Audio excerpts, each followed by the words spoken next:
If you're a skinny guy who's been going to the gym, but your forearms are still really small, I've had really skinny forearms my entire life, and I started training them directly, and they're a little bit bigger now. And so I hope this video helps you out. There's only 3 core movements that you really need to do to build big forearms, and that is curling the bottom side of your palm to the underside of your forearm. So curling like this, that means grabbing a cable and curling like this, or grabbing barbells and curling reverse like so. Anything where you are curling downwards is going to work the wrist flexor. So that's this chunk right here. When people say to flex your forearms, that's usually like the motion people do, and that is the wrist flexors.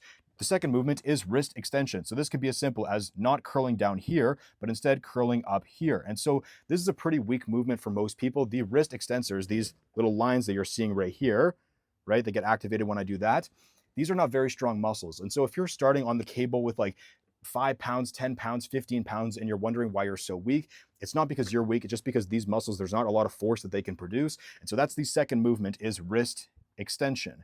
The third is going to be a brachioradialis movement. So the brachioradialis is this muscle that runs right here, this little chunk here. And so this often gets hit when you do a neutral grip or which I prefer, a reverse grip curl. So if you're curling like so, the brachioradialis is going to be one of the biggest drivers in that exercise. And so you can feel, even if you don't have a lot of muscle on your forearms right now, if you curl your arms like so and you just hold that position and poke this little area right here, it's pretty tense. And so wrist flexion, which could be a cable or a barbell if you were to hold a barbell like this.